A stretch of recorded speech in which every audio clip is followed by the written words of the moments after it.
They thought their money made them untouchable. They thought their name was enough to silence anyone who dared to stand against them.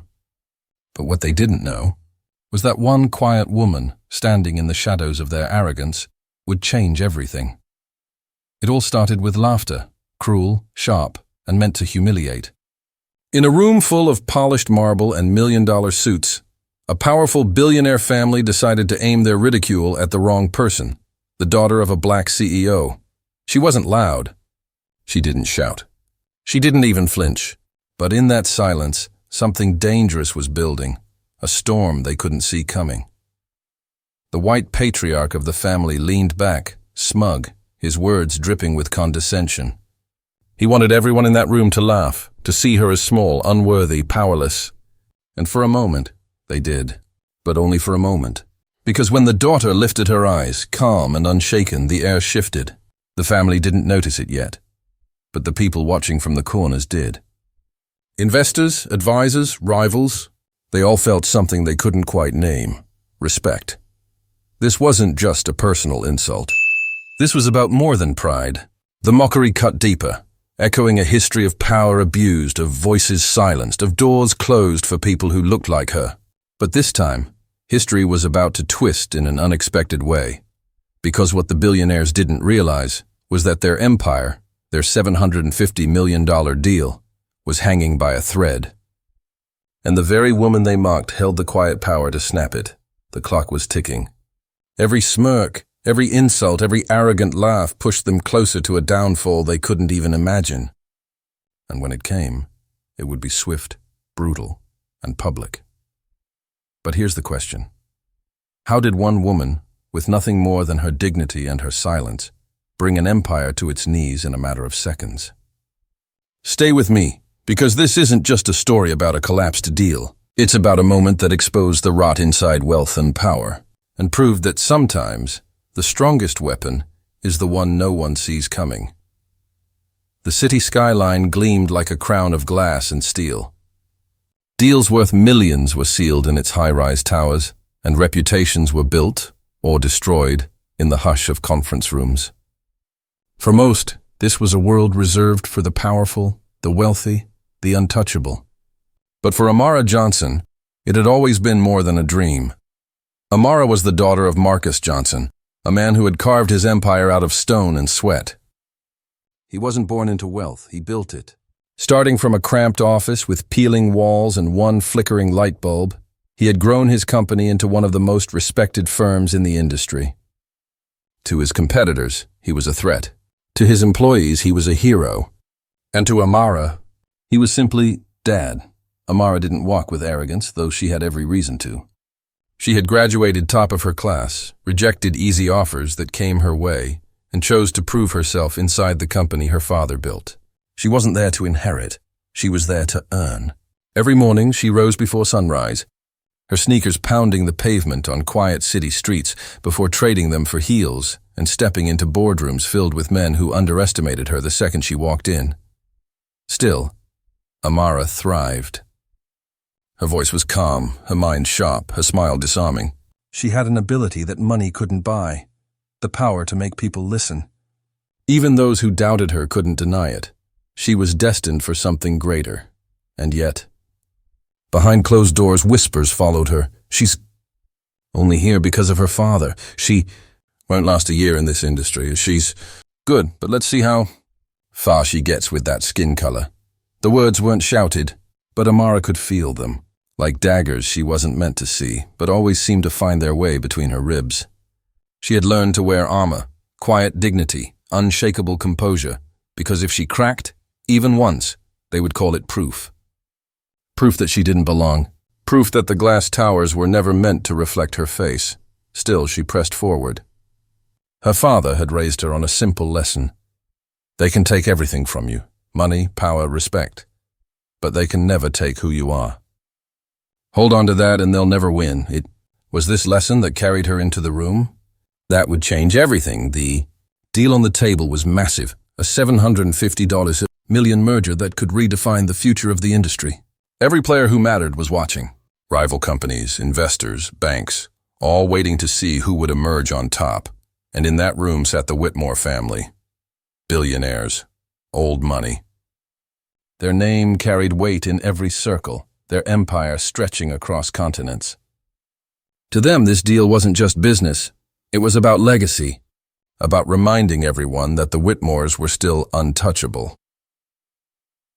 Amara walked into the gleaming conference room that morning with a folder in hand and quiet fire in her chest. She had prepared for weeks. Every figure memorized, every detail double-checked. To her, this wasn't just numbers on paper. It was her chance to stand on her own, to prove that she was more than Marcus Johnson's daughter. The room hushed as she took her seat across from the Whitmores. At first, it was business as usual. Polished smiles, rehearsed greetings, the shuffle of papers. But beneath the surface, there was something sharper. The Whitmores weren't just negotiating a deal. They were measuring her. Watching her. Waiting for a weakness to show. And then it happened. The first smirk. The first whispered comment.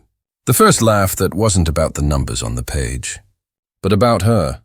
They didn't know it yet, but that laugh would be the spark. The moment that turned a polished negotiation into a battlefield. The moment their empire would begin to crumble, because Amara Johnson wasn't there to be laughed at. She was there to make history. The polished conference room gleamed under the morning light, but beneath its marble shine, an invisible current pulsed, sharp, cutting and cold. Amara felt it the second she walked in. The Whitmores didn't greet her with warmth. They greeted her with smirks. The patriarch, Charles Whitmore, leaned back in his leather chair, his voice smooth but laced with poison.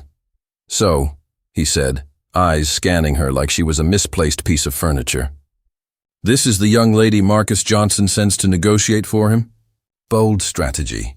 A ripple of quiet laughter moved across the table. His sons chuckled, their cufflinks glinting under the chandelier. His daughter-in-law raised a glass of water to her lips, hiding a smirk. Amara sat tall, her folder resting calmly in front of her. She didn't react. She had been trained for this, not by books or professors, but by life. By every time she had been told she didn't belong, every time her success was labeled a quota, every time her voice had been talked over. She met Charles Whitmore's gaze and smiled, a small, measured smile. "Mr. Whitmore," she said evenly, "if you're suggesting my father sent me because he doesn't think this deal matters, then I should warn you. I've already memorized every line of this contract. Can your son say the same?" For a moment, silence. Then another laugh, louder this time. But it wasn't the kind of laugh that dismissed her. It was the kind of laugh that mocked her for daring to strike back. The humiliation began quietly, almost subtle. Charles leaned toward one of his advisors and whispered, just loud enough for Amara to hear, "Pretty face? Shame she's out of her depth." Another executive slid a paper across the table but stopped just short of her hands, forcing her to reach farther than necessary. His grin said it all. This wasn't oversight. It was dominance. When she spoke, they interrupted. When she presented figures, they questioned her math, only to have their own analysts confirm she was right. Yet the smirks never left their faces. It wasn't just business. It was a game.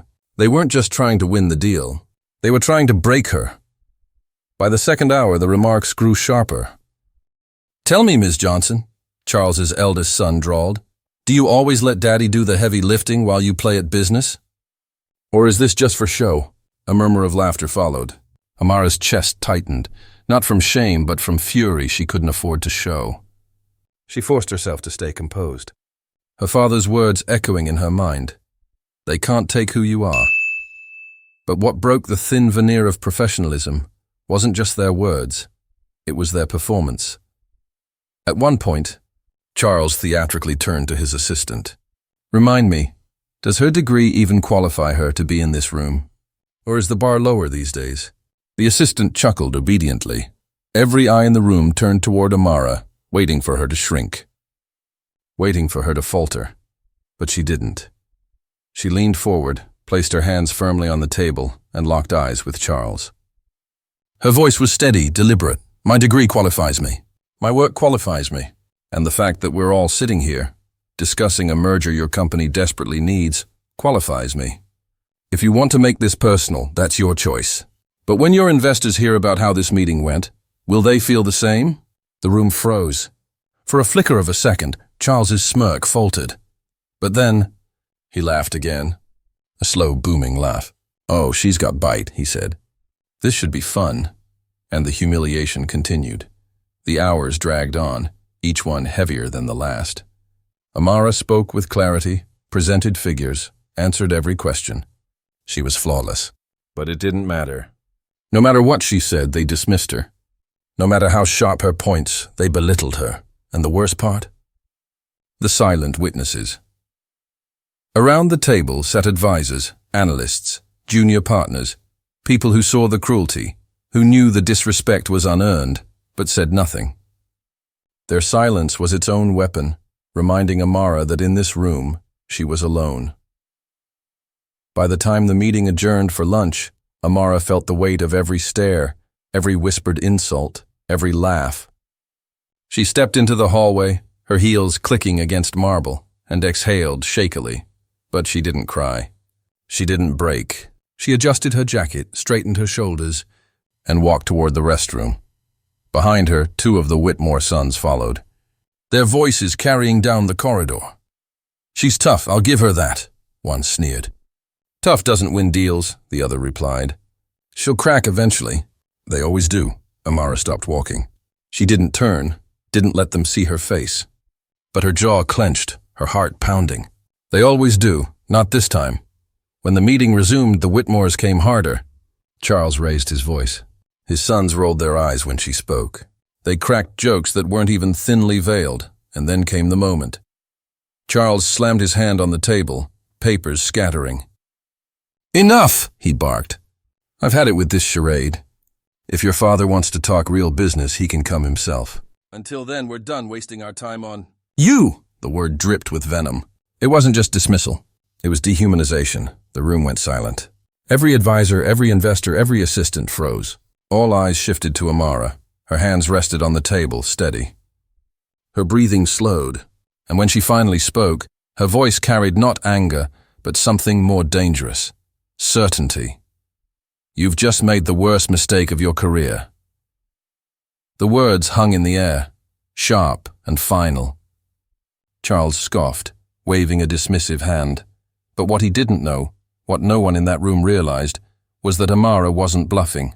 Because while they laughed, while they mocked, while they tried to break her, they had been exposing themselves.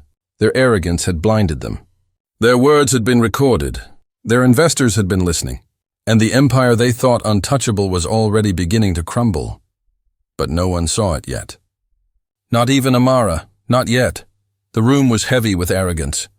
The Whitmores lounged like kings in their leather chairs, their laughter echoing through the boardroom, while Amara sat across from them, the only calm figure in a storm of mockery. Charles Whitmore leaned forward, his tone sharp as glass. "Young lady, let's be clear," he sneered. "You are not the deal-maker here. You're a distraction, an accessory, a shadow of your father. The only reason you're in this room is because Marcus Johnson couldn't be bothered to show up himself." He paused, letting the insult hang in the air. His sons smirked. His advisors chuckled softly like obedient dogs, and then came the final blow, Charles's voice, low but loud enough for everyone to hear. "Women like you should know their place." The words struck like a blade. The silence that followed wasn't empty. It was suffocating. Everyone in the room felt it. The line had been crossed.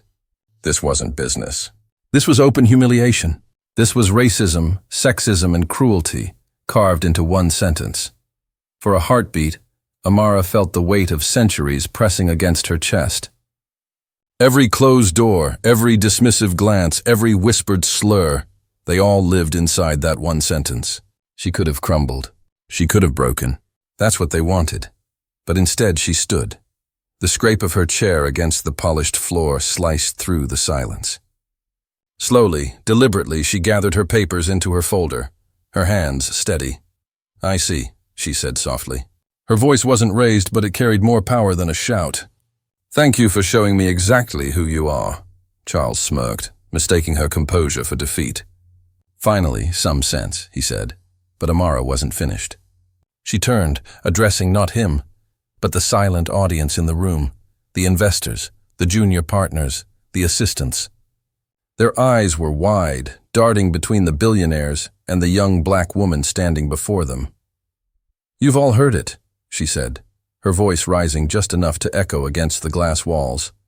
"Every word, every insult, every laugh. This isn't just business. This is what arrogance looks like. This is what entitlement looks like. And this," she gestured toward Charles, "is what will destroy them." For the first time all day, Charles's smile faltered. A flicker of unease crossed his face. Amara continued, her tone sharper now, her fire finally breaking through the cracks of her restraint. "You think you own this room. You think your money buys you respect. But respect isn't bought. It's earned. And in the last 3 hours, you've lost more than you'll ever understand." The investors shifted in their seats. Some lowered their eyes, ashamed. Others stared at Charles with dawning realization. The arrogance that had once filled the room now hung like a foul stench. And then, the moment none of them expected, one of the investors' phones buzzed. Then another, and another. Screens lit up across the table. Notifications, emails, news alerts. Word had spread. The whispers, the laughter, the mockery. It hadn't stayed locked in the room. Recordings had leaked. Advisors in the hallway had already passed word to journalists. Within minutes, the empire the Whitmores had built on pride and legacy was unraveling, live, in front of the very people they needed to impress. Charles's face turned red. "What the hell is this?" he roared, slamming his fist on the table. His sons scrambled, pulling out their phones, their smug confidence crumbling as headlines glared back at them. Whitmore family mock black CEO's daughter. During 750 hours negotiation. Leaked recording exposes racism at top of billionaire dynasty. Investors question integrity of Whitmore merger. The conference room descended into chaos. Advisors muttered frantically. Phones rang. Investors stood abruptly, muttering excuses as they headed for the door. And through it all, Amara stood tall, unflinching, unbroken. She didn't raise her voice. She didn't gloat. She simply watched as the family who had tried to belittle her was dismantled by their own arrogance. Charles turned back to her, desperation replacing arrogance. You planned this," he spat. Amara tilted her head, her calm expression cutting deeper than rage ever could. "No," she said. "You planned this. You just didn't realize it." The silence after her words was deafening. The Whitmores sat in the ruins of their empire, the $750 million deal collapsing before their eyes. Their power, once unshakable, had been shattered, not by force, not by wealth, but by the dignity of the very woman they tried to destroy. Amara gathered her folder, turned and walked toward the glass doors. The eyes of every remaining soul in the room followed her. Not with pity, not with doubt, but with respect. And just before she stepped out, she turned one last time, her final words slicing through the chaos like lightning. "You wanted to see my place? Here it is." Above you, the doors closed behind her, and inside, the billionaires who thought they were untouchable sat in silence, their empire crumbling with every passing second. The echo of the glass doors closing behind Amara seemed to reverberate through the entire tower. Inside the once pristine conference room, silence clung to the air like smoke after a fire. The Whitmores sat hunched over the remnants of their arrogance, phones buzzing with headlines, investors filing out without so much as a handshake. The deal papers scattered like ash on the polished table. The $750 million merger was gone. But what fell that day wasn't just a deal. It was a dynasty. Within hours, the recordings spread like wildfire across the financial world. Clips of Charles Whitmore's mocking words flooded news sites and social media. "Women like you should know their place." It became the phrase that defined him, not as a titan of business, but as a symbol of everything rotten inside wealth and privilege. By evening, stock prices attached to Whitmore's companies began to plummet. Banks froze negotiations. International partners withdrew quietly, unwilling to stain their names by association. What took generations to build unraveled in a single day, like a tower eaten hollow from the inside. For Charles Whitmore, it was the beginning of the end.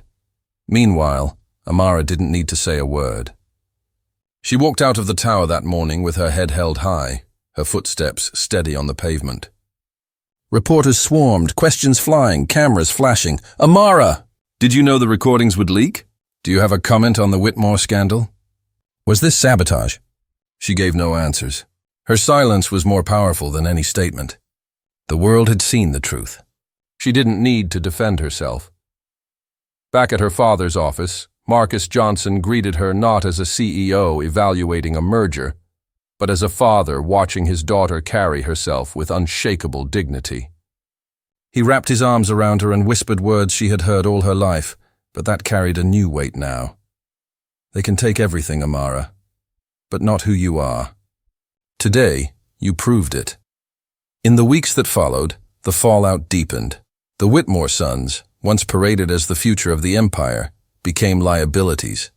Their mocking whispers, captured in snippets on tape, painted them not as heirs of power, but as spoiled men who had mistaken cruelty for strength. Board members resigned. Lawsuits surfaced. Their name, once synonymous with wealth, became a warning. Arrogance can bankrupt more than finances. Investors who once feared the Whitmores now sought out Marcus Johnson's firm. They wanted integrity, stability, leadership rooted in respect. Contracts that had long been blocked by the Whitmores' shadow suddenly opened wide. And Amara? She became more than Marcus Johnson's daughter. She became a name on her own. Journalists wrote about her calm under fire, her courage in the face of humiliation, her refusal to break. Young women, especially young black women, saw in her a reflection of themselves, standing in rooms that once tried to shut them out. She had not just survived the storm, she had turned it into a beacon. But beneath the headlines, beneath the business consequences, something deeper had been revealed. The Whitmore family had believed their wealth could shield them forever. They believed their prejudice was untouchable, their legacy unshakable. But racism doesn't just destroy its targets, it corrodes from within. Their empire collapsed not because Amara sought revenge, but because their own hatred consumed them. Prejudice had made them blind. Blind to the shifting world around them. Blind to the investors who no longer tolerated cruelty disguised as power. Blind to the fact that dignity, respect, and unity are stronger currencies than money will ever be. And in the end, that blindness cost them everything. Amara's story didn't end in that boardroom. It continued in the offices where new deals were signed, in the communities where her story inspired resilience, in the quiet strength of every person who had been told they didn't belong. She became a reminder that courage doesn't always roar. Sometimes it is silence. Sometimes it is composure in the face of cruelty. Sometimes it is the refusal to bend even when the weight of history presses down. And for the Whitmores, the lesson was harsher but just as true. Racism destroys families. Prejudice weakens communities. Arrogance poisons legacies. But courage heals. Unity rebuilds. Respect endures. In the end, the story of Amara and the Whitmores wasn't just about a $750 million deal. It was about a collision between two worlds, one built on entitlement and one built on dignity. Only one survived. And that survival carried a message that echoed far beyond the walls of any boardroom. Hatred can mock. Prejudice can wound. Arrogance can laugh. But in the end, it always falls.